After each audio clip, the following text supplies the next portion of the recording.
Hello, my name is Timothy Wilkie. I am the Sherman Walking Man suspect who was improperly identified by the Toronto police, and I have my likeness uploaded to the internet and released by the news media, and it's the Sherman's 8th anniversary. So of course, you know, because a lot of the documents haven't been unsealed, I can't really talk about that. And I'm not even going to really read them until they release the shit, because I know it's bullshit. I know the whole investigation is botched, and they're just kind of running up the time and wasting their whole investigation. So what I'm going to do is I'm going to talk to you today, and I'm going to teach you how to be a spy god, how to be a super secret spy god. I might fall flat on my face because I don't have this whole like internet security thing really. You know, I'm not tapped into how to, you know, do that perfectly, right? But what I will say is you got to run counterintelligence when the Toronto police are looking at you. You got to, because all they do is lie and incriminate, right?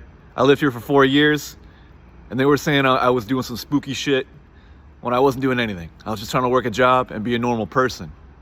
But that's the world we live in today. So here's what I'm going to tell to you, right? Counterintelligence. What is it? How do we smoke it? Okay, so first of all, again, back to the same premise. If you're innocent, you're innocent. You don't got to prove shit. It's up to the Toronto police to pretty much determine whether you're guilty or innocent. And because they always double down, and because there's some arrogant fucking douchebags, they're always going to accuse you of some shit if you're a minority. So you just got to know that, right? And because the Toronto police, they have a communications IT team, what it means is you're going to walk out, you know, you're going to go for breakfast, and there's likely going to be some goofy cop already waiting for you, pretty much, right? So to think that you're going to sneak around and you know, not, you know, encounter Toronto police is very unlikely. But the good news is this. The good news is if you're innocent, they're just going to harass you constantly. There's nothing they're going to fucking do. Look at this goofy. Yeah, see what I mean? Like, there's always one. There's always one. You know, if you're a hot topic of conversation, there's always going to be one person dressed in black. It's not always a guarantee. Sometimes, you know, they mostly wear neutral colors, right? So if you see two people walking, one's dressed in all black, one's dressed in all blue. All blue is obvious because, you know, they're you know, egocentric and they love their blue color, right? The Toronto police. But that's what it boils down to pretty much, right? It's not a clear rule when it comes to spy work and counterintelligence. It's not a clear rule that these people will wear black, but they'll basically wear neutral colors, neutral grays, whites, you know, muted blues, greens, anything that's a neutral color, nothing too bright and flashy. But what to remember is that in the spy industry, wearing all black is very effective in cloudy Canadian winter weather. And that's why you'll see a lot of these people out dressed in black. But there's no clear rule, right? Because in the summertime, when it's extremely bright outside, who's to say that wearing all white isn't the preferable thing? And, you know, of course, if they want to be seen, right, if they want you to see them, it's likely a distraction, right? Because they want to sneak around and be private. So, but again, if you're innocent, you got nothing to worry about. You just got to fight them with everything you have. Because I was locked into a never-ending battle with the Toronto police. The more I fought, the more they tried to surveil me, the more they tried to falsely incriminate me. But the longer that went on, the more I realized is they were just feeding into hostility's pilgrimage. That's what they were doing. They were feeding into their own false criminal investigation, and the more they fought against me, the more they just looked sketchy and sus. And that's the strategy. It all comes down to strategy. So in the spy network, again, neutral whites, neutral blacks, neutral colors, not always a written rule though. You have to understand that there's certain disguises that people are going to have. The most popular disguise is construction work. Anyone can buy a construction jacket or a vest, and that's why construction work is a very good disguise if you're in the spy network. Toronto having a very good, sports industry.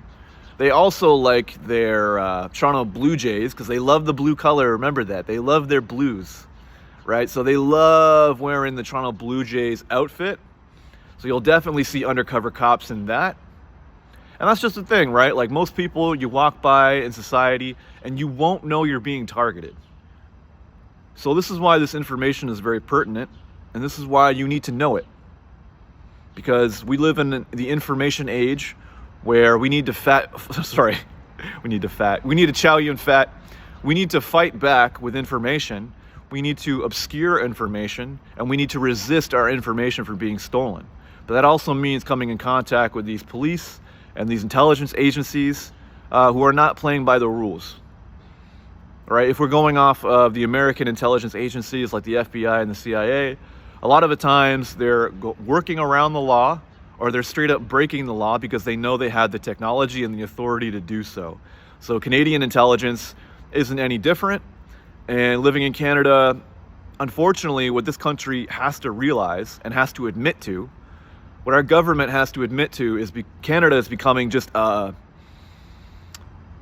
it's just becoming a playground for foreign governments, right? Maybe more or less so than the United States, I don't know, but it's just ridiculous how many people have an issue with Canada, obviously with our relation to the United States. But again, when you pass by someone in the street, you won't know they're Toronto police, not necessarily. But once you start noticing how they dress, how they act, how they behave, you'll start to see that there is a prevailing pattern here, right? All they do is attack. All they do is swarm you. All they do. The prevailing pattern with the Toronto police is attack, attack, attack, attack, harass, abuse. That's all the Toronto police do. That's their only strategy. And once they know that they can't harass you, and once they know that they can't offend you or bother you, then that becomes a really touchy subject. That becomes a really angry issue for them. That's how you beat them, right? They try to falsely incriminate you. You fight back. You realize and point out who they are and where they're following you, right? And then they start to attack you, and then you compile evidence based on how their harassment of you.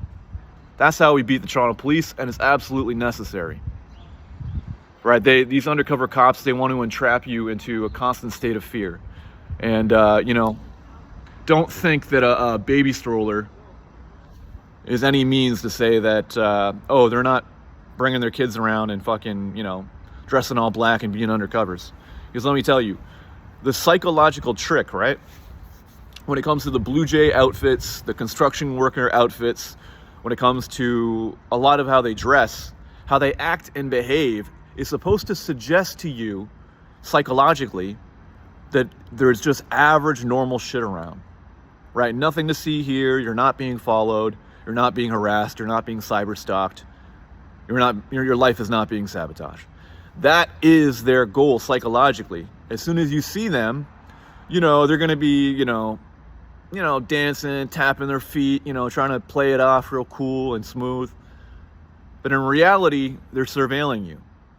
And don't forget, like, this harassment is targeted just to make your heartbeat just skyrocket off the charts, because they want to see you stressed. They want to see these gray hairs in your fucking in your stupid ass haircut. They want to see these gray hairs accumulate because they want to stress you out. So when they pass by you, they'll say shit behind your back, right? They'll play mental games with you. You might have you might have 3 people sitting at a bench. Maybe they're not dressed in all black. But what you do notice is, you'll sit there for 5 minutes, and then they'll say some shit to make you paranoid, right? They'll build the illusion that you're safe and that you're in a comfortable place, and then they'll start talking shit about you and start playing torturous mind games. That's what they do, because they know that once you sit down, you're already suspecting that they're going to say some shit to you or stalk you or try and surveil you and police you. But 5 minutes will pass, and then they'll say some shit to you that'll really fuck up your psychology, right? It's all mental games. It's all mental warfare. It's social engineering, and that's how they're destroying people. That's how they're fucking with people's lives and really just trying to trap people and it's not knowing what's going on, right? But once you undo these psychological tricks and these traps, you break down their dress code, their behavior. That is the spy network game. That's how it is. So there's no reason to be afraid. You need to know that, especially the downtown core, two-way streets are counterintelligence, right? So if people, it's going to make it hard for them to travel in their cars and try to patrol you and all that. So that's what it's going to be, right? One-way streets is counterintelligence. Doesn't matter. You can, you walk off and there's hundreds of cameras in the city. There's thousands of cameras. It doesn't mean nothing. If you're innocent, they got nothing. And they still need a warrant, right? If they're not doing some goofy illegal shit, they still need a warrant. At the end of the day, no warrant, no thank you. Judge says, fuck you, send in the warrant. That's how we beat them, right? We outsmart them because policing theory has been proven wrong. My name is Tim Wilkie. Thank you so much and have a great day.